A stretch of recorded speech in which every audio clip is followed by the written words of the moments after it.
డాలర్తో పోలిస్తే భారత రూపాయి విలువ నానాటికి దిగజారుతోంది. ఇంకెంత పడిపోతోంది? రూపాయి విలువ తగ్గితే పెట్రోల్, డీజిల్, నిత్యావసరాల ధరలు మరింతగా పెరుగుతాయా? బంగారం ధరలు మాత్రం చుక్కల్ని అడ్డుతోందా? Watch this report.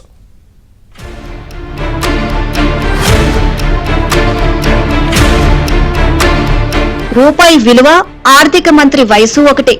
ఇది ప్రధాని నరేంద్ర మోదీ 2014 ఎన్నికల ప్రచారంలో అన్న మాటలు. అప్పటి ఆర్థిక మంత్రి వయసు 62 ఉండేది. డాలర్తో రూపాయి మారకం విలువ సైతం దాదాపు అంతే ఉండేది. తర్వాత నరేంద్ర మోదీ ప్రధానమంత్రి అయ్యారు. కానీ రూపాయి మారక విలువను మాత్రం పెంచలేకపోయారు. అమెరికా డాలర్ రోజురోజుకు బలపడుతుండగా మన కరెన్సీ మాత్రం తీసికట్టుగా తయారవుతుంది. డాలర్తో రూపాయి మారక విలువ 86 రూపాయల 70 పైసలకు చేరింది.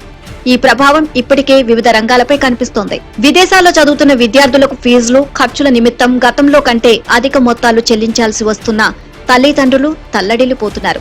నిత్యావసర వస్తువుల ధరలు మండిపోతున్నాయి. స్టాక్ మార్కెట్లు కుదేలవుతూ లక్షల కోట్ల మేర మదుపర్ల సంపద ఆవిరైపోతుంది. చమురు దిగుమతులు ఖరీదైపోతున్నాయి. అమెరికా అధ్యక్షుడిగా బాధ్యతలు తీసుకున్న వెంటనే ట్రంప్ ప్రకటిస్తున్న నిర్ణయాల వల్ల డాలర్ ఇంకా బలపడి భారత్ లాంటి వర్తమాన దేశాల కరెన్సీలు బలహీనపడే పరిస్థితి ఉంది. కొంత భారత ఆర్థిక వ్యవస్థలో ఉన్నటువంటి దీని వల్ల కూడా కొంత రూపాయి విలువ అనేది దానికి తగ్గుదల వచ్చింది. రూపాయికి డిమాండ్ తగ్గుతుంది. అంటే రూపాయి విలువ తగ్గుదల అంటే ఏం లేదు. ఈ రోజు ఏ కరెన్సీ విలువైనా ప్రపంచంలో దాని డిమాండ్ మీద ఆధారపడి ఉంటుంది. ఆ కరెన్సీని ఎవరు కోరుకుంటారు, ఎంత కోరుకుంటారు అనే దాని మీద ఆధారపడి ఉంటుంది. ఒక ఆర్థిక వ్యవస్థ బలంగా ఉంటే ఆ దేశ కరెన్సీ కూడా బలం ఉంటుంది. ఈ రోజు ఆర్థిక వ్యవస్థ బలంగా లేదు కాబట్టి ఈ రూపాయి విలువ కూడా తగ్గుతుంది అనేది ఒక పక్క. రెండో కారణం ఏంటంటే ఈ రోజు ప్రధానంగా కనపడేది ఆర్థిక వ్యవస్థ బలహీనంగా ఉండటం. ఇంకోటి ఏంటంటే ప్రధానంగా ఈ రోజు అంతర్జాతీయ షేర్ మార్కెట్ లో ఉన్నటువంటి ఒడిదుడుకుల్లో భారత మార్కెట్ కూడా తీవ్రంగా పతనం అవుతుంది. ఈ పతనం అయ్యే కొద్దీ ఇక్కడి నుంచి పెట్టుబడుల ఉపసంహరణ ఎక్కువగా ఉంటుంది. భారత మార్కెట్ నుంచి ఈ రోజు పెట్టుబడులు, భారత షేర్ మార్కెట్ గత 2 నెలలుగా పతనం దిశగానే ఉంది. ఓవరాల్ గా మార్కెట్ లో షేర్లు కొన్నటువంటి విదేశీ పెట్టుబడిదారులు ఉపసంహరించుకుంటున్నారు. అంటే షేర్లను అమ్మేస్తున్నారు. రూపాయి పతనానికి డాలర్ బలపడడానికి అనేక కారణాలు ఉన్నాయి. ముఖ్యంగా అమెరికా ఆర్థిక వ్యవస్థ బలపడుతోంది. అగ్రరాజ్యంలో ఉద్యోగ కల్పన అధికంగా ఉంది. నిరుద్యోగం తగ్గింది. దీంతో వడ్డీ రేట్లు తగ్గించే అవకాశం కనిపించడం లేదు. ఈ ఏడాదిలో 25 బేసిస్ పాయింట్లు 0.25% కంటే మించి వడ్డీ రేట్లు తగ్గకపోవచ్చు అనే అభిప్రాయాన్ని నిపుణులు వ్యక్తం చేస్తున్నారు. అమెరికాలో 10 ఏళ్ల కాల వ్యవధి గల బాండ్లపై వడ్డీ రేటు 4.79%. దీంతో డాలర్ బాండ్లలోనే పెట్టుబడికి మదుపర్లు ఆసక్తి చూపుతున్నారు. మన దేశం నుంచి లక్షల కోట్ల పెట్టుబడులు వెనక్కి వెళ్లడంతో స్టాక్ మార్కెట్లు ఒక్కసారిగా కుదేలయ్యాయి.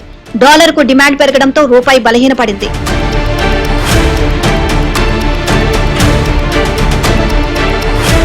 అంతర్జాతీయ మార్కెట్లో ముడి చమురు ధర మండుతోంది. రూపాయి విలువ తగ్గడంతో మన కరెన్సీలో కొనాలంటే మరింత వెచ్చించాల్సి వస్తుంది. దీనివల్ల దిగుమతి బిల్లు భారం అధికమై దేశానికి ఆర్థిక లోటు తీవ్రమవుతోంది. రూపాయి విలువ క్షీణించడానికి ఇది కూడా ఒక కారణం. మన దేశంలో ఆర్థిక పరిస్థితులు అంతగా బాగోలేవు. జూలై, సెప్టెంబర్ త్రైమాసికంలో జీడీపీ వృద్ధి అంచనాల కంటే బాగా తక్కువగా నమోదైంది. మరోపక్క ద్రవ్యోల్బణం పెరగడంతో కార్పొరేట్ సంస్థల ఆదాయాలు, లాభాలు తగ్గుతున్నాయి.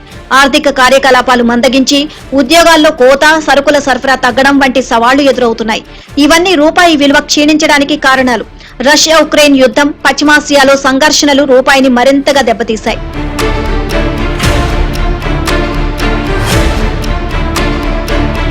రూపాయి విలువ క్షీణించడంతో మన దేశ దిగుమతులపై తీవ్రమైన భారం పడుతోంది. వంట నూనెలు, చమురు, సహజ వాయువు, ఎలక్ట్రానిక్స్, బంగారం, లగ్జరీ కార్లు, గడియారాలు ఖరీదయ్యాయి. నిత్యావసరాల ధరలు పెరిగాయి. విదేశీ రుణాలపై వడ్డీలు పెరుగుతున్నాయి. దిగుమతులపై అధికంగా ఆధారపడిన వ్యాపార సంస్థల లాభాల్లో కోత పడుతుంది. స్టాక్ మార్కెట్లు తీవ్ర ఒడిదుడుకులు లోనై మదుపర్లు భారీ నష్టాలు మూటగట్టుకుంటున్నారు. విదేశీ ఉన్నత విద్య కోసం తమ పిల్లల్ని పంపిన తల్లిదండ్రులపై భారం పెరుగుతోంది. యూనివర్సిటీ ఫీజులో పిల్లల దైనందిన ఖర్చుల కోసం ఎక్కువ సొమ్ము పంపించాల్సి వస్తుంది. మన దేశంలో ఉపయోగిస్తున్న ఆయిల్ అండ్ గ్యాస్ లో 88% విదేశాల నుంచి దిగుమతి చేసుకున్నదే.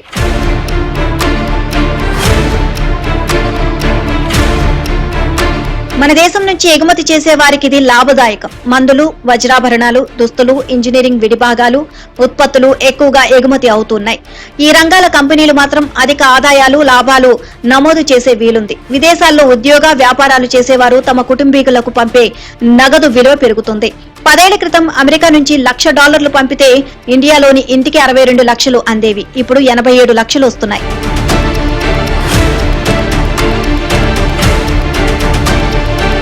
రూపాయి మారకం విలువ ఈ ఏడాది చివరి నాటికి 90కి చేరుతుంది. కేంద్ర ప్రభుత్వం ఆర్బీఐ చర్యలు తీసుకోకపోతే త్వరలోని 95 రూపాయలకు చేరే అవకాశం ఉంది అంటున్నారు విశ్లేషకులు.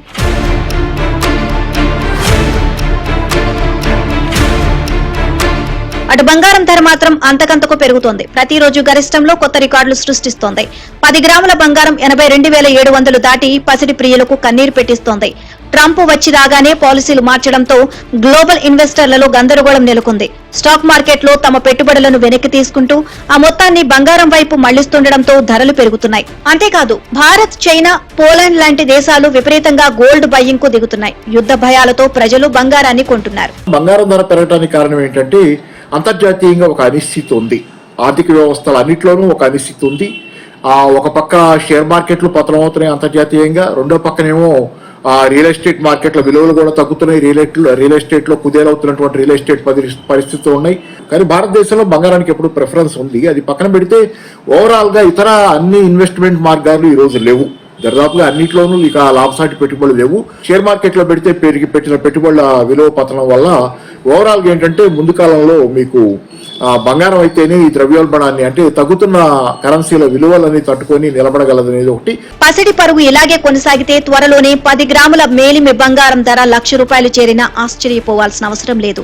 నిజానికి మన దేశం కస్టమ్స్ డ్యూటీ తగ్గించడం వల్ల బంగారం ధర 82,700 దాటింది. లేకపోతే ఇంకో 2-3 వేల రూపాయలు ఎక్కువ ఉండేది.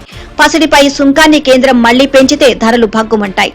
ఫిబ్రవరి 1న ప్రవేశపెట్టే బడ్జెట్ పసిడి ధరల పరుగును పెంచేలా ఉంది అంటున్నారు విశ్లేషకులు.